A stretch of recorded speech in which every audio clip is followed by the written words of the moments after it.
Hello and welcome to Jill HB and Friends. I'm Jill Harvey Bush. In today's episode, I'm talking to the wonderful Eleanor Hunt, who was referred to me by Kate Drury when I was talking to her about sustainable rope. Eleanor has started her own company only a few years ago and actually specialises in making coffins from willow and the sustainable rope.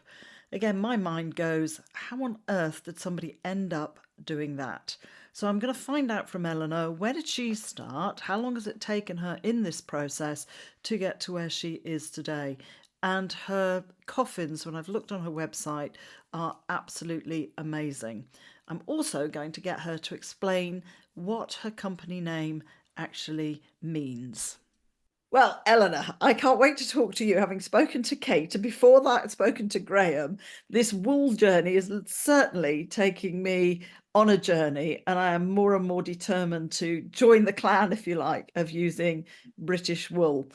How on earth did you get, because you're very specific, I know you do baskets and you do home accessories and you do felt and you use wool, but also which attracted me was the rope, obviously, seeing the wool rope, but you actually make willow and rope coffins. So how did you get from wherever you started your journey, obviously I'm just starting mine in weaving, to where you are now? I mean, how did it all come about? Where did your interest start? Oh, so my journey started a long time ago. I had my daughter. I was a teacher, a primary school teacher. I had my daughter, and then retrained as an upholsterer so that I would be able to manage like the juggling of family life and childcare. And I still wanted to have a profession, so I trained as an upholsterer with Wendy Shorter. And it was there I discovered my absolute love of wool. The chairs I was making, I covered in wool upholstery fabric. And I wanted to add some detailing to them. So that's when I came across needle felting. And so the journey starts, as Yeah. I'm finding. And that's when I tumbled down the wool rabbit hole. So needle felting morphed into wet felting. And then I realized I could make all these incredible things out of wool. So I started making accessories. I would make fascinators, animal ears, all sorts of magical things. And then I moved to Wales, which is where my family are from originally.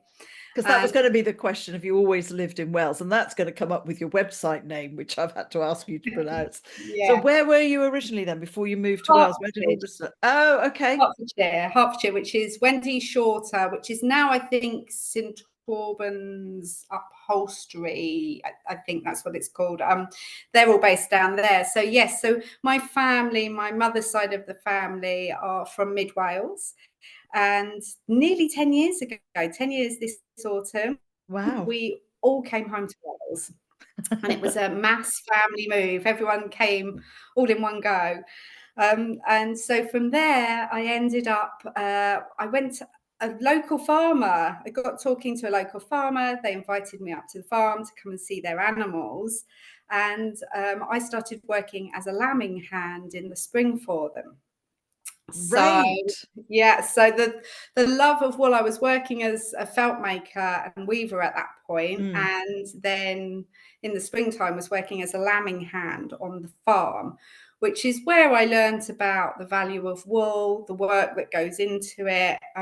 Yeah, and fell in love with it really. Yeah, and actually, what a wasted natural product it is. As I was saying on the previous podcast, if people haven't listened to that one with Kate, yeah, that's how I came across the farmer and realizing, and I think I'd been watching Countryfile as well, where they're saying wool is worth nothing. And then Graham popped up with the wool pots and saying again, it was such a shame that some farmers just literally burn their fleeces, the farmer he was dealing with. And then the farmer that we found, lovely lady Helen, was saying that their fleeces are worth nothing. Because I just put a shout out, has anybody got any wool that I could use? And that was for mulching, in the Yeah, garden, really.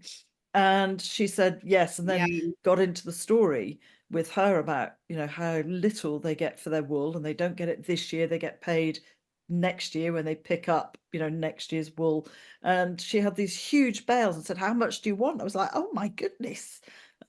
But again, explained about the black wool and how that's, worth pennies because it can't be dyed and it's used for other stuff. So consequently, I brought home a whole load of black wool. Was it a black wool? The coloured wools Ah. are having, or have had, as people were moving into sort of more natural products and the undyed products. So, yeah, it is. It's a really complex, difficult situation, I think, with the wool. The value, there is the monetary value in wool, yes. I think we need to, in order to look at raising that, we need to place a higher value on it ourselves as a society. So its inherent qualities, it is an incredibly valuable material. It's right on our doorstep. It's renewable. And, it's antimicrobial, it's insulative. You can do so many things with it. It's incredibly strong. It breaks down naturally. It's not containing any microplastics. It's a carbon sink. Like, honestly, I could talk about That's this. why I wanted you, because you're so passionate. And I think it's raising that awareness to Yeah. everybody. And it's for, like, we need to value the value that wool has, and we need to start valuing it appropriately. And it is really sad to see the monetary value that wool is given at the moment. And like I said, there's lots of complex reasons behind that, but I think we start to address that by recognizing the value of the material itself and prioritizing that over man-made fibers and imported materials as well. Like, it's a beautiful resource. It's incredible. But it's people like you using it. It's, people like Kate with the rope now, Graham finding out about the wool pots and how he can use wool. It's all of us kind of going, there's so much we can do with this, Yeah. that we can use it. And I think when I was on the farm, as the years went by, I would speak to the farmer quite regularly every springtime about how we could look at increasing the value of the wool that they were receiving, the monetary value. And, farms are often told about that they need to diversify and find ways to add value to their produce. So wool was my passion. So I started really thinking about, how do you build a company and a product that supports the farmers in diversifying and finding, like, a use for the wool that it suits the inherent qualities that it has. So we don't have to change the wool. We don't have to do anything complex to it. It's already the best material. And after many, many, many months of thinking and exploring different avenues, I realized coffins were a beautiful use for it, and perfect. Were you making coffins? So how did you get from upholstery into willow weaving? So I'd gone from the upholstery and I'd fallen down my wool rabbit hole, and I was working with wool, and I was furniture weaving, but my main income was from making like the hats and the fascinators and the accessories and pieces like that. And I was looking at it and I was thinking, it's a lovely use of wool, but it's not going to have the impact that the farmers need and deserve. And at the time, we'd had COVID had hit, and I'd lost my nana at the very beginning of COVID. And I'd made her a promise that I was going to use the skills I had, like as a maker and felt maker, to try and do something that made a tangible difference to the community that I lived within.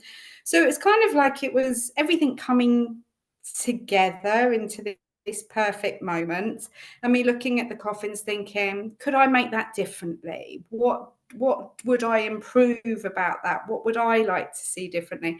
How could I use the wool to do this? So were you already making willow coffins then? No, I Okay. was making hand felted coffins.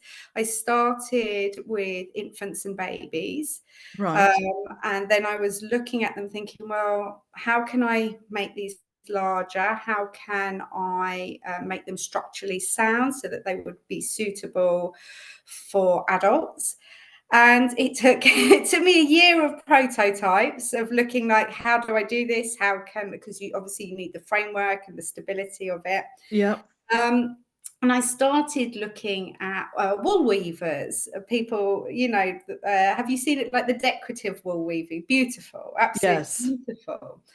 And I was thinking, how can I make that work? So I did a few prototypes, and then I realized what I needed was a wool rope that I could weave into a structure at the Structure. top. Yeah. So the willow came later. I was looking at, I needed a structure and wool rope. And the first one I ever made, I hand rolled and felted the wool rope for it because I couldn't find it to buy. So it took me days. It took me days to make this wool rope. The And reason I'm laughing is because when I got the wool from the farmer, I had been braiding. So I've been practicing braiding with all sorts of different things. So I've cut up compost bags and I've braided rope out of the plastic of the compost bags. So I'm thinking, why? It was coming with all this. We're talking about sustainability with compost, and yet it's all coming in plastic bags. yeah, This doesn't make sense to me. So yeah. again, when you're talking, I then got the wool and I'm sitting in the garden room. My husband's like, oh God, here she goes. Now what? And I started just taking big chunks, thinking, well, if Yeah. I just roll this up, can I braid the wool? So that's why I'm smiling, because I know I know my husband will listen to this. He'll go, there's another lady. It's not just my wife. No, and I think this is it. I was talking to Andrew from British Wool saying, I think this is how things start. Mm, The people who are kind of like, will go that extra mile, will have that idea and go, I wonder if that would work. And then we'll dedicate like a week to just testing a theory. And believe me, there were many theories along the way that didn't work. But with every one, I learned the lesson that yep. took me to the next step. So I actually hand rolled the wool. It was a wool rope. It was felted. So I had huge bamboo rolling mats, and I hand rolled it all with hot soap, hot water and olive oil soap. And how did you learn that? Where did you learn how to do that? Because So just I had that from where I was making the felt accessories and right. making that. So that was a technique I used for making my Ah. unicorn horns. I knew I could roll, and wool dreadlocks. So I just did it on an enormous scale, Scale. and then thought, well, if it works, afterwards I can then work out a way to make that process faster. Let's just test the theory first. So I've been thinking about how to put the uprights in that I was going to need to weave, and then I, in an epiphany, realised willow was the obvious answer. Like mixing the two crafts Mm. would work, and it did. I So was you like, had been willow weaving baskets and before? no, No? no. I taught I am in complete awe, because you started this company in 20, as you say, COVID 2021. So only a yeah, few years ago, and you're yeah. this amazing willow weaver. And I am in awe, Thank because I keep you. thinking, oh God, how many years? This is going to take me forever to pick up experience. And then some people on Instagram, lovely Lydia, was saying, say, oh, look at my first basket. That's much better than mine. And I was just like, but I looked at you and thought, oh, you must have been doing this years. So, No, I have. oh, I'm inspired. You just have to. It's determination, and every time you make one, you learn something from Yeah. it. And you look at it, and you'll have things like there'll be kinks in the willow, or your border's not quite right, and then Yeah. someone else will drip feed you a piece of information, or they sort your border thickness, and suddenly your borders are beautiful and inline, and it's just Can't wait. but bit by bit, it's like step by step, you Yeah. improve and you grow. And it's like that thing, is it 10,000 hours to become a master of a craft? So Wow. you just keep moving. And So did you do a course?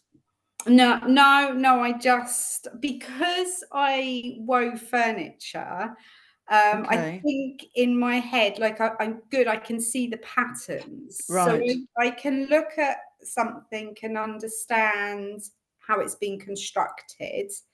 So I just started looking and looking at books and thought, okay, I do this and it works. And I was like, oh, okay. So just kept practicing and practicing. And yeah. But that's now I'm going to say, so you obviously started, well, I'm not saying obviously, I'm making an assumption here. So you started small. Otherwise, I know in my experience, I'm practicing baskets. So I'm going to have baskets, which I've already got, although some people have said, no, I'd buy that one, Jill. I was like, oh, thank you very much. But how many have you got that were prototypes? I'm just going to say, I've now got an image, a funny image in my head of various prototypes of of The coffins all around your land. some of them became raised flower beds. They made What? raised Yeah. flower beds. Um, some of them I took to pieces and just recycled the parts Yeah. from. It probably the first ones I made were infant size, so they were about 60 centimeters, 75 centimeters long. And it's a willow base as well. It's not a hard wooden base, I or make them both ways. So you can right. do it with a woven willow base Or or a solid wood base. with the holes in, like you can, yeah. Yeah, for around the edge. And that's a requirement with the cremation process. You have Oh. to have a flat base to your coffins. Oh. So yeah, so there's lots of hurdles you have to Gosh. overcome. Yeah, you have to you learn How how did to. you find that? These are all the questions like exactly what people say. How do you find that out? Is that by talking obviously to funeral directors and Yeah, the process? you talk to funeral directors, phone the crematorium. The crematorium here in Aberystwyth is amazing, have been really helpful. There are associations within the funeral industry, so they help you and give you advice and tell you what you need to know. Independent coffin weavers are not just the independent coffin weavers, there are other independent Yeah. coffin makers. They're amazing. They are so supportive and generous with the knowledge and skills that are shared between the group. Very welcoming. So they've been brilliant. So yeah, it's just So community. self-taught, really. Self-taught with some tweaking. And so like Y Willow is a local willow weaver to me, Nick Right. Buxton. And she's been amazing. So she's helped me. So she was saying about sorting to the border and making sure that I pick all my willow whips of the similar sizes and taught me how to soften my rods. So little bits like that made a huge difference to the overall finish. So I've been just incredibly lucky. But I think the willow No, weaving. I correct everybody. I'm a mindset coach. I don't know if you know, but I'm a mindset coach. And when people say, I've just been incredibly lucky, no, actually. And that's why I'll pick everybody up who says, I'm just lucky. No, you've gone out, you've asked the questions, you've gone and done the work, and that's what comes back to you. So no, you're not incredibly lucky. You've worked really hard and it's paying back. I mean, they're beautiful. So sorry, I Thank you. interrupted, but I can't No, help it. that's okay. You're absolutely fine. And then, so I did do a lot of decorative ones in the beginning. But in order to get to the next stage that I'm heading for with the business, which is with the farmers in mind and diversifying, I realised I needed to make a coffin that you can take to a commercial market on a larger scale. So Yeah. this is the current design that you see. I spent a few months really honing that design around Easter, like late spring this year, and yeah, here we are. And then obviously the ropes come along. You found that, and that is the I connection with the wool company, the British wool. Yeah, I so feel a story here. with the wool rope, when I first realised, oh, you need a wool rope, I looked for it and couldn't find what was, in my mind, what was going to be suitable for what I needed it for, which is how I ended up hand rolling all the Rolling it. rope. Um, And then in the spring, it would have been about 9 months later, 6 months later, 9 months later, Kate and I discovered each other. So Kate had been building her business, Sustainable Rope, at the same sort of time. Mm-hmm. And we came together at the point where I'd worked out what I was doing, how I was doing it. And then I discovered Sustainable Rope, and I was like, this is the product I'd been looking for and had now found it. But in the meantime, I had developed my method of, I'd taken, instead of hand rolling all the rope, I had by that stage taught myself how to spin wool into a super, because I needed to be able to make the felted wool yarn a lot quicker than the hand rolling. So I taught myself to spin very thick, chunky wool yarn. On a spinning jenny, so like I would see a spinning wheel in my head. Yeah, You use one of on a those. spinning wheel. Yeah, it's a country. What do I have? A country. I can't think. It's a country. Can't think of the name. I'll come But it's back a to normal that. sort of spinning that when people think of a spinning wheel, you see the Yeah, a wheel and the foot. Yeah. treadle. Yeah, I got the traditional treadle one as Well, you're in the well. right place, aren't you, Wales? Yeah, yeah. Because at the time, I tell you what, at the time it was when all the energy bills were rising and rising, and I was Yeah. thinking, you need to protect your business. So Mm-hmm. learn to spin the traditional way.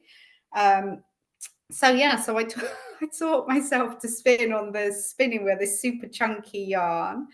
And then so from that I worked out like I could spin this chunky yarn, I could felt it. It took the processing time right down. So there's two types of coffin I make. There is the hand spun felted one, which is very what's the word? It's very textured when you look at it. It looks like clouds, the little bobbles of wool on it. Yeah. And then there's the second style that I make, which is the twisted wool rope, which is sustainable rope. So yeah, so meeting Kate was, yeah, it was an amazing moment.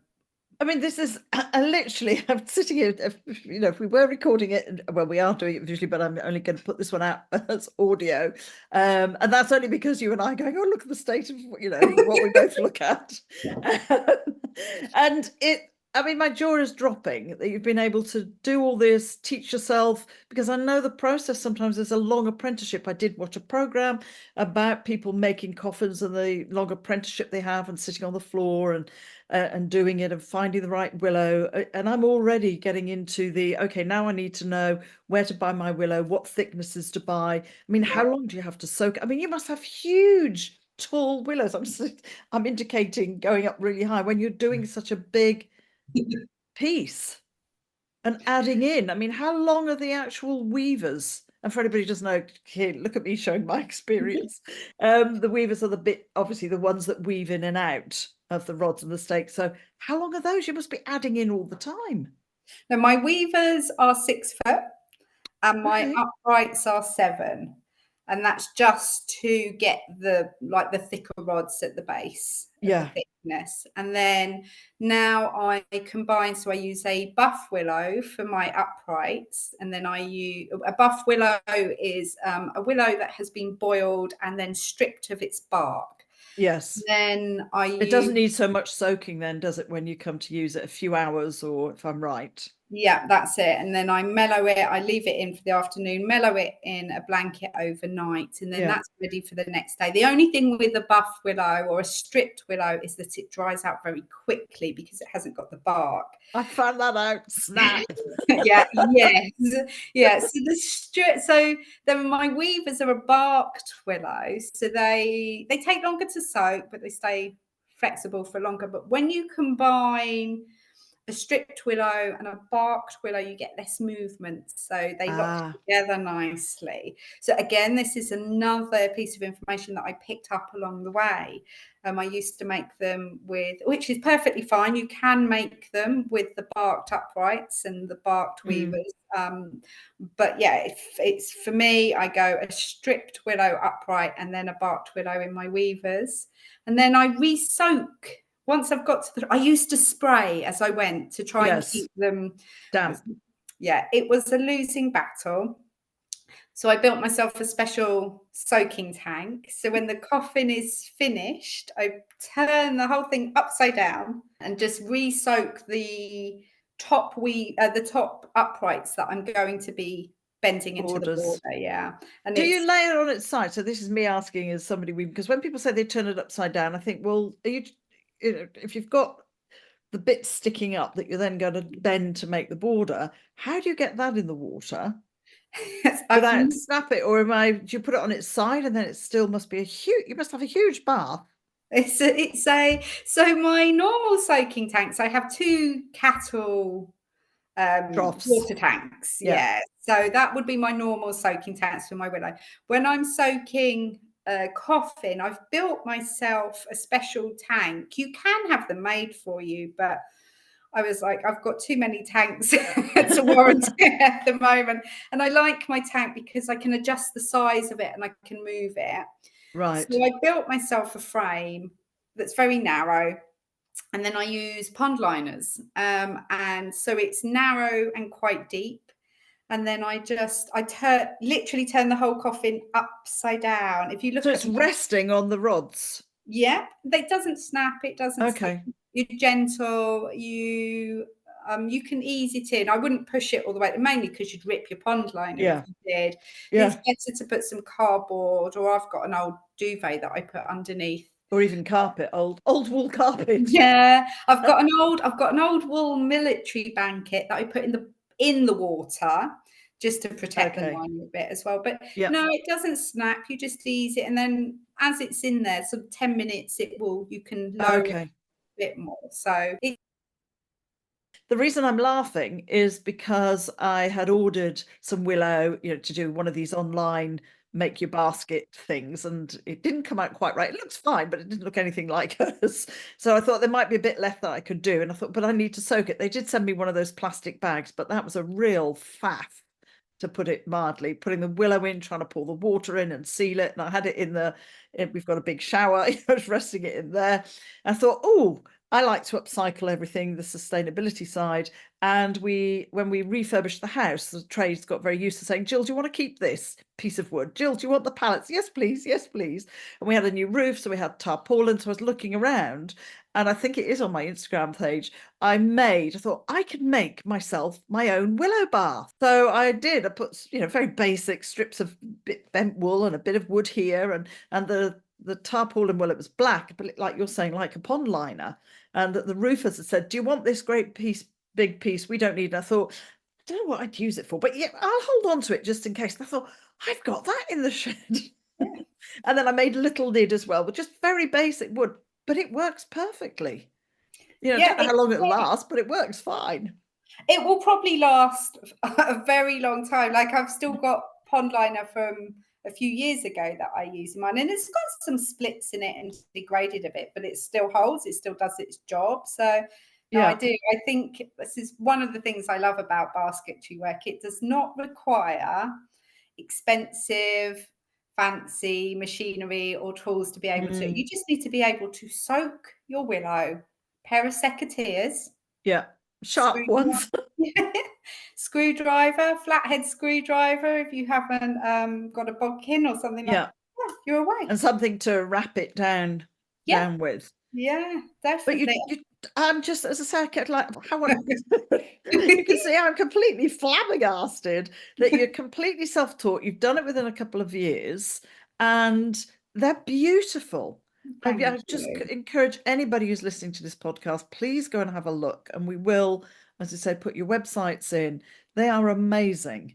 Thank And you. so nice that they're sustainable, as you say, and if, for burials, etc., rather than using hard solid wood. The handles, are they rope? Are they willow? Do you do both? They're wool rope. All the handles are wool rope. They have a wool lining in them, which again comes from Beautiful. Kate's sustainable rope. The lids are upholstered with British wool fabric again. And again, my standard model, that's from sustainable rope. But if you had a blanket that you had knitted or crocheted yourself, there is Something absolutely no, specific. yeah, that could be used to line it. Or if you had a favourite You know, there are lots of British wool brands out there who make quite iconic blankets. You've got Melon Gwent in Wales. If you had something special that was meaningful to you, you could very much have the coffins lined with it or upholstered on the lids with that fabric too. And then the closures, the little loops on the closures are British wool braid as well. So there's as much British wool in them as as I you can can possibly possibly. get. Yeah. Yeah. I mean, there is going to be the $6 million question for me is I would be making the basket and then I would be worried with the coffin, testing it out for weight. That Yeah. I'd have this horrible knowing my luck. Yes, they put the person in it. And is it going to sustain that person? I mean, did those thoughts ever sort of, oh God, the first one, It did was it get tested out? Who did you make lie in it? Well, everybody lifted. they are tested, and yeah, at the beginning, again, this is a mindset that you'll understand this, that you have to get past. So in those first stages, once I realized I could make them and they worked, I've had to work hard on my mindset with it as well to say, like, you can do this, they are correct, Correct. and tested them. Like, we probably over engineer them quite a lot. So my woven willow bases, I bought large, what do you call them? They have the water in, they like food grade water carriers. Yes. And I've got 33 stones worth that I tested. And in the end, I ran out of space in the To put coffin. them I ran in. out of water containers, but Yeah. I also ran out of space at 33 stone. And I measured it, I had it up on plinths. Suspended, and then I had rulers there and to measure any flex within it. And I left it there for 24 hours, and I think it flexed 25 millimeters. And Wow. then the moment the weights were out, it It, came straight back into position. There was absolutely nothing. Someone set my mind at ease once. They said, you know, like the hot air balloons, yes. hot air balloon baskets are made from willow. They're woven Correct. willow baskets. So if they can take multiple people up into the sky, willow is incredibly strong. Yes, it can take one person. Yeah. Let's be honest on that. Yeah. Yeah. I mean, it's all those sorts of things, isn't it? That you kind of, as you say, it's a mindset thing that says that Yeah. you can do this. And do you make them bespoke? Because this would be the next question, that Yeah. if somebody obviously passes and you need a coffin quite quickly, how long do they take you to make? I mean, obviously I'm a novice, but then I see how fast you've got. To make a basket, I'm like, this is 5 hours, and then I see other people going, oh, I've made 4 baskets this morning, and I'm like, goodness me. So do you have a bespoke size? Do you have to how long does it take to make? If I, for example, I'm going to be saying, can I order my coffin now, please?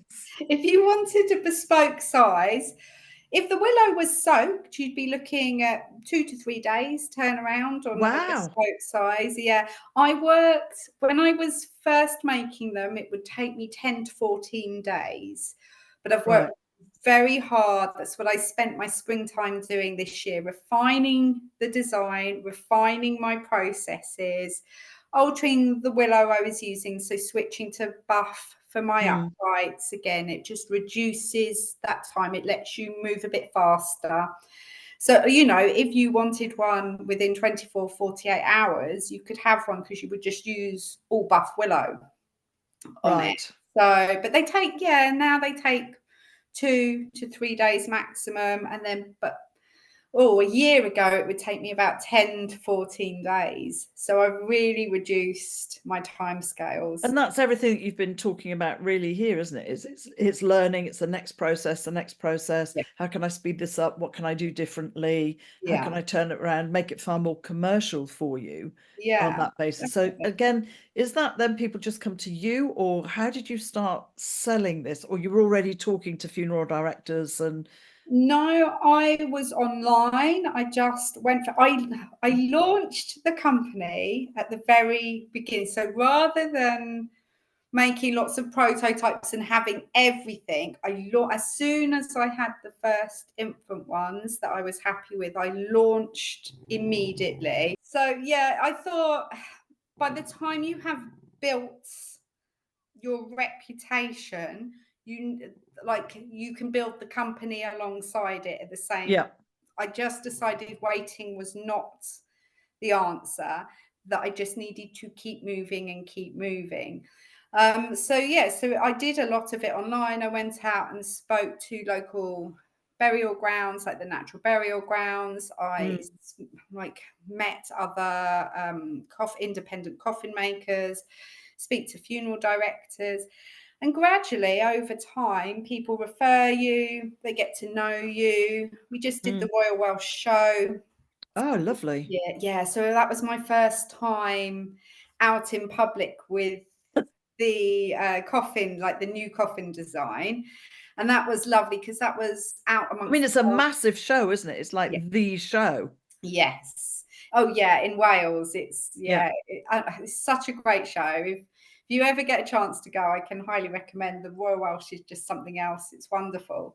But I was really excited because it was my first chance to stand amongst the farming community and say, look, this is what I've been doing, this is what I've been working on, and this is my plans for it. So yeah, so just it's time, patience, showing up, turning up to events, networking, and yeah, over time, I guess you build your reputation, don't you? And people Absolutely. start And to people know, remember. like I've discovered you via Kate. Yeah. And I was just like, wow.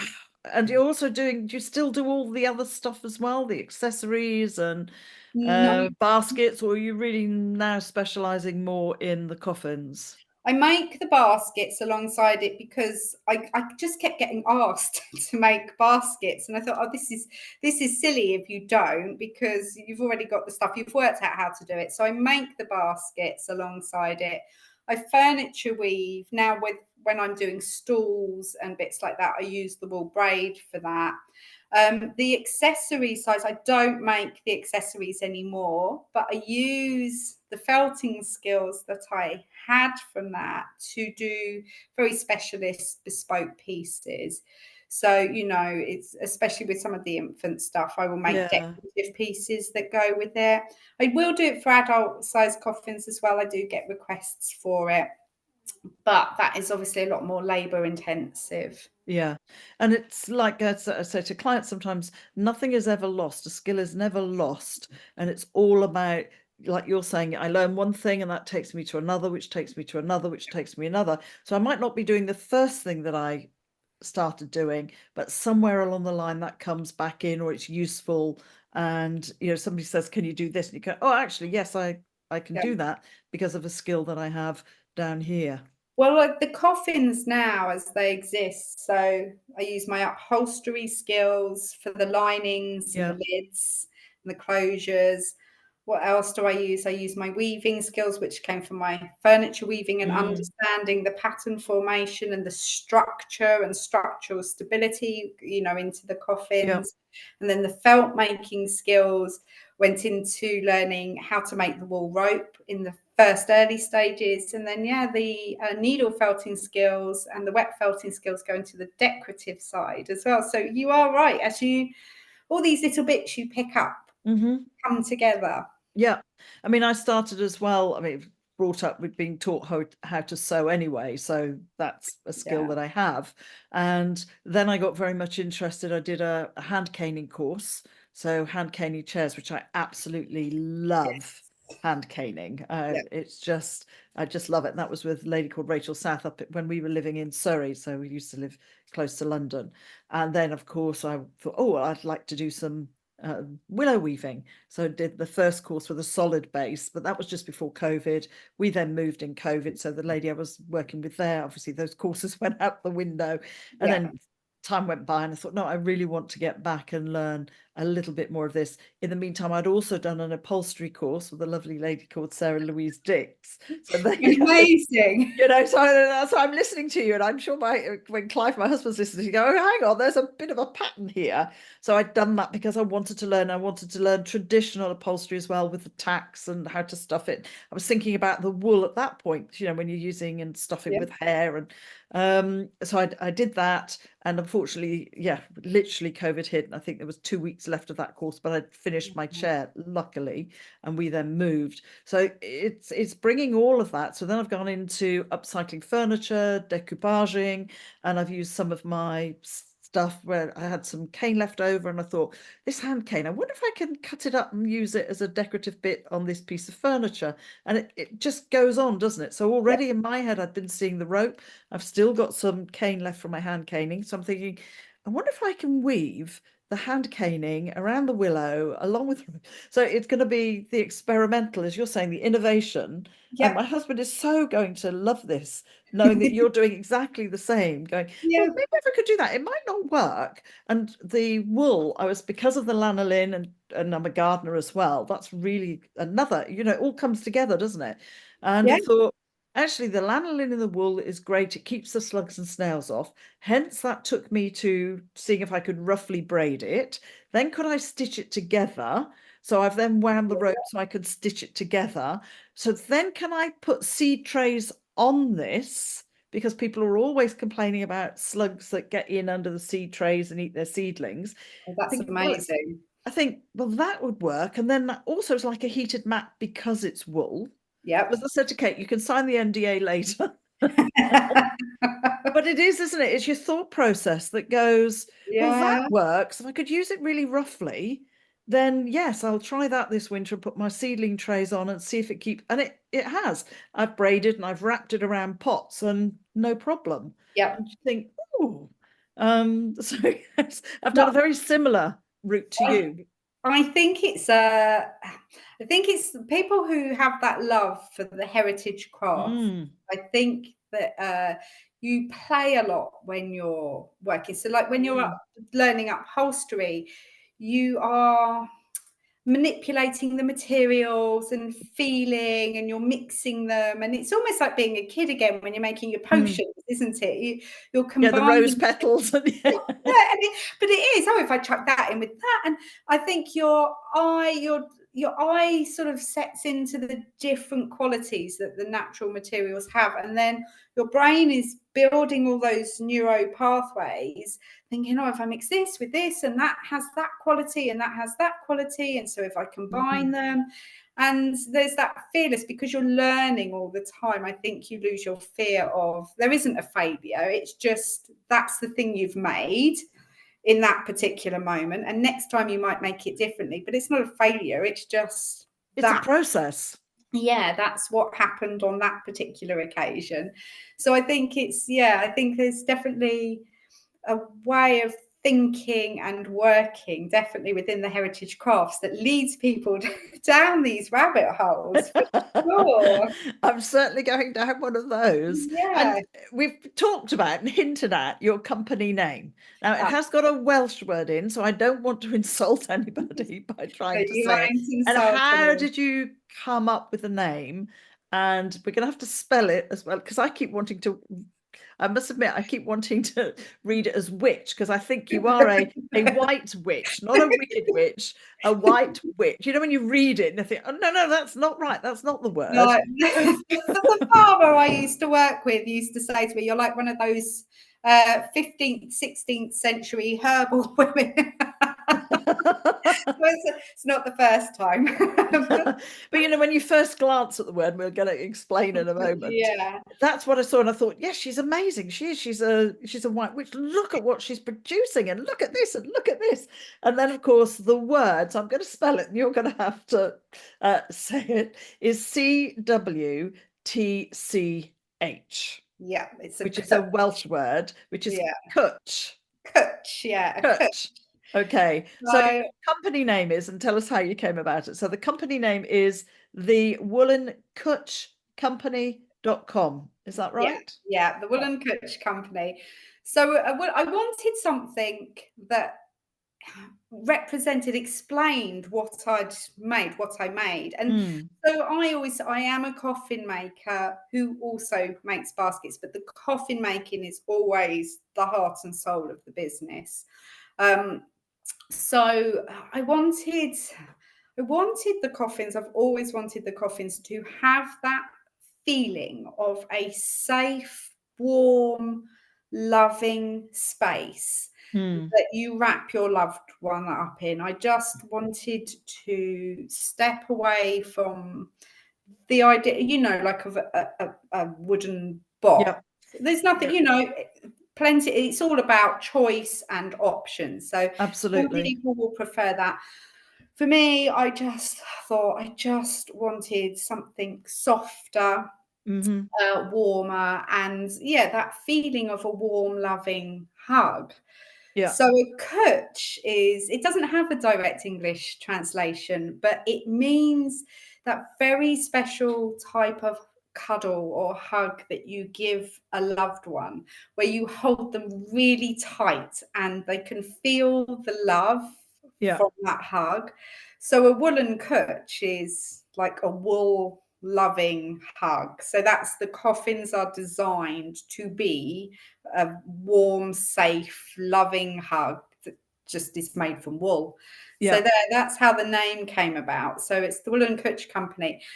Then I realised afterwards that that's fine in Wales. It's understood as a Welsh word, but if we're looking further afield, a kutch isn't necessarily understood at this time. Hopefully, one day everyone will understand what a kutch is. So you can also find me just by googling woolcoffins.com, and that also takes you directly to my website too. And you're also on social media, aren't you?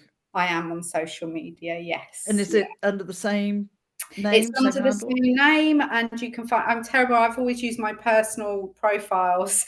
Um, I just think I find myself talking about the journey more on there, and so they've kind of morphed into both. So there is the official Wool and Kutch Company profiles, and there's also Eleanor Hunt. If you look me up, you will just find me talking about coffins and wool, a lot talking about wool and basketry work. Yeah, I mean, I'm entirely with you in terms of the wool. I've got quite passionate, like you say, I'm looking at Yeah. how can I do it? What can I do with it? I like the willow as well. You're ahead of me with the rope because I was also, I'm now thinking maybe I can make garden obelisks and that would look great Yeah. with the woolen rope Yeah. going up through it and so many things. And that's Kate. So again, my poor brain, I'm an ideas person. And sometimes I think I wish I wasn't because No, it's, oh, I could you're do this, I could do this, I could do that. And I keep it's saying to my lovely. husband, I'm going to run out of life to do all the stuff that I want to do. But what an amazing way to live a life, to be so excited by all the things that you could do and build and just, Yeah, yeah. absolutely. So what's next for you? Are you just, as you say, keep developing styles, or who knows, as you say, look where you started, look where you are now, and where No, will you go in the future? my next stage is this is what so this spring where I put it's about 3 months where I really focused on setting a standard adult design into Mm, place and reducing my making time. So the next step for me is to raise awareness that the company exists, share our purpose, what we're about, what we're doing, and to just build the company now. It's like the foundations are mm, in place. I think I'll always keep designing and adding and adapting. This summer I worked out how to that I could dye my hand felted wool. I could plant dye it, and I've made a this beautiful blue colour that looks lovely with the white willow. So I think there's always there's always that side that is going to keep testing and yeah. experimenting and I mean, it's pushing. like you can use onion skins, can't you, to Yeah, to make dyes yeah, and again, I think it's great in some ways that it's coming back to people looking at things that you can use yeah. outside that's natural. It's certainly changing. And I go for long walks and I've started making some hurdle edging, in the garden. So I'm also thinking, well, Clive said there's going to be wool going in there now. Yes. But then I Yeah. suddenly start noticing because I started looking for hazel, of course. And I Yeah. have to be honest, I didn't know what hazel was until I suddenly started doing this. And now, of course, all I'm seeing is flipping hazel. Oh, that's a nice straight bit. I Yeah. wonder if I could come along and cut that bit. And it's Yeah. that development, isn't it? So It I mean, is. you started as a school teacher Yeah. and now Yeah. running a great business. Yeah. What do the family think? The family thing. My mum loves it. She's very proud, I think. She likes to get involved. She's always talking to me about ideas in the background and whatnot. My daughter, my daughter loves it, and also and also sometimes hates it when I'm getting her to help me rejig the stock and move coffee. She's like, "Oh, are we moving another one?" But she's grown up around it, and she pitches in, and she's always very brutally honest. If I've made a design that she doesn't quite like, teenagers, she's like, Yeah. "No, the other one was nicer." But again, that's nice because you've got someone in the background who is They hold you oh, to account, really, don't they, in some ways, yeah. that you don't run away with your own designs. I mean, do you have a big space are you doing it undercover? Because knowing that you're using 7 foot, rods, Yeah. and I know, I'm swiping everybody when I'm making a basket and I'm trying to weave. So are you just outside? Do you have a garage? Do you have a workshop? I started in my garage, and I weave now. If I'm making a full size one, I weave outside. But I have storage in a workshop inside as well. But now I have a pole barn space as well. So there, it's the top half is enclosed, and it's a You don't have wall. any of the sides like where they store hay or Yeah, no, it's beautiful up there. It's warm, it's dry, ah so, and ah. so that's ideal for storing more significant numbers of So it has coffee. sides. Oh yeah, no, the upstairs. Okay. So the downstairs is open, Okay. but covered. So that's my teaching space for doing workshops. So yeah, I'm on one. I'm on one. I'm on one. You haven't mentioned the workshops, Eleanor. so they start, in October. I'm going to start with workshops. I'm going to start with I've got some witches' hat bird feeders and some wall pumpkins to do this October.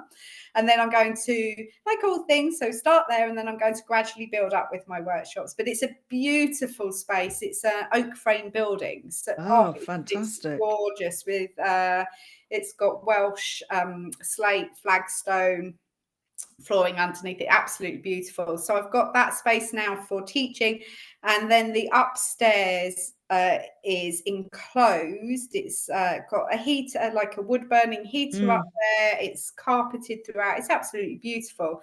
So that will be for storing more significant numbers of stock, which will enable me to help the company grow, but also means I can also run workshops upstairs as well. So yeah, so that's Because expanding. if you're weaving outside and it's raining, and Yeah, no, particularly the rope, I mean that's not good, is it? it dries out. It depends what sort of rain you're talking about. We're Wales, so we have Yes, I was just saying. every type of rain. 20 million, from what I call the mizzle to the Yeah. drizzle that's not too wet. Then we had the drizzle yesterday that's very wet drizzle, as my husband said, and then you move through. So that's why I was just thinking if you were outside and not undercover and you're using rope. And again, another question is when you're weaving rope, do you weave in exactly the same way? You just have the ends, the butt ends, or well, actually not going butt to a tip, are you? So you just literally feed it in, or do you have to attach it in any way? No, I feed it in at the beginning, and then the tension holds it. So once you're in through the weavers, if you try and Pull pull it it, out, it won't. no, it locks itself. I mean, if you gave it a real wiggle and pull, you probably could, but once you've got 2 rows in, nothing is moving. It's all But locked you in. literally feed it in the same way as you would feed in a willow weaver. Yeah, and then I play a lot with different weaving patterns as well. So, and the number of uprights, and this is where I go off down rabbit holes. But it's also how you work out new design elements and how to change things up a bit. So And you were saying you used books as well. So do you refer when you were learning? You got specific books? yeah, so more for the basketry work I do now for understanding how to make the circular bases and how to get the uprights in. Funnily enough, I've always had the coffin, maybe it's because it's where I started, the coffins I've always found a lot easier and more straightforward. I've been able to see how they were constructed. As I've gone down into smaller pieces that are more complex, that's when I've lent more onto the books. And again, with the coffins, you must have very big. Do you just have kind of this one central point where you put the rods on, you spread them out along some very big rod, you know what I mean, to get the base going? Oh, So what? now So, me, I'm going, okay, how do you get the base so big? which, so if it's a With the woven, rods, yeah, if it's a woven base, you have, I call them spines. yeah, And so they're wooden battens, basically. Mine are redwoods because the fibers are long in them, and so they're nice and strong.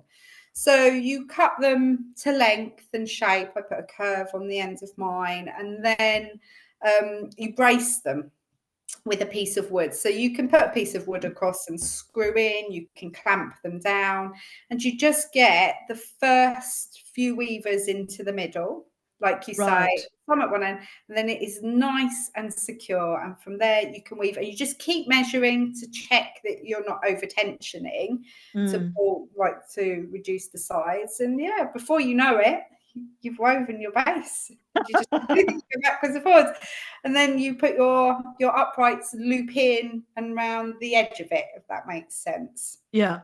And then I mean, if it's just amazing to know about, again, buying the bits of wood, because in my head I'm thinking, having made little baskets, how do you get that structure across the whole base? I'm thinking it can't be just great long ones, and you've just described that yeah, no, you've got we wood. use battens, but again, possibly over engineered, because when you look back historically at his coffins and shroud carriers, they often use, I think they probably had hazel rods in them Yeah. back then, but yeah, they're definitely over engineered So now. again, that's where I'm thinking with the hazel, because Yeah, I follow somebody called he's called Paul on the West Country hedge layer, and yep, seeing the beautiful stuff he does with hazel. That's what I was just thinking. I wonder if you could use. There I go. You see, I wonder if you could yep, use hazel, and then so I'm yeah, combining stuff. Amazing, you absolutely definitely amazing. And I mean, thank you so much for taking the time to talk to me, you're very because welcome. well, I'm in awe. I'm completely in awe that in Thank a short you. amount of space and time you've been able to create. You know, and I'm saying that as an inexperienced. I always say to people, never look at something and go, oh, that looks easy. Go and do it yourself, and suddenly you realize this is flipping difficult, you know, with rods snapping and Yeah, oh, this isn't quite right. But it's that practice, practice, practice. yeah. Yeah, And letting go of, I think the biggest hurdle I had to get over in the beginning was letting go of the need for it to be perfect, and understanding that that can come later. Like yes, you have to learn the structure, you have to learn the techniques, and then as you keep doing it, like that was getting over that hurdle and letting go of perfection, or the need for it, has allowed me to progress faster. yeah. And that's when I made my biggest progress, and then I've been able to come back, and now that need for it to be perfect, I still chase it. I think we all chase that, Mhm. But and that's much how we more, improve. yeah, but much more able to accept, okay, that rod has got a knobble in it. That's fine. It's fine. Yeah, that's why using natural products, Yeah. actually, even though you're using the same design, everyone is unique, Yeah. because you haven't got exactly the same piece of wood cut to exactly the same shape, size, etc., etc. Yeah. So I think that's a great tip, and something that I always say to people is that it's stop worrying about being perfect, because we have this perfect world, don't we? Perfect people on Instagram or social media or whatever. So we see often see perfect rather than the imperfect, whereas I'm more than happy to show, oh God, this was my Yeah. attempt, look what happened. But knowing that's a learning process. I mean, and my husband's a musician and will say the same. You know, people come to learn a musical instrument, and if they can't play it perfectly within a few lessons, they'll often give up. You But give it up. is that practice, what works, what doesn't work, is getting your hands, isn't it, the same? Yeah, You the know, muscle memory in yeah, your fingers and whatnot. And also that perfection is our own perspective. correct. So what then this is really important, like in the coffin world, this is why so many different options are important. What is perfect for one person will not be perfect for another. I have Mm, had bespoke orders where I have been asked specifically, please do not make this perfectly. It is not who we are. It is not our family. And they have asked me to leave the knobbles and the bumps and the lumps in it so that it represents who they are as a family. wow. So, and that I found that harder to, to do because you're like, oh, okay, but it feels like it's against your nature. And what is their perception of imperfect at that Mm, stage?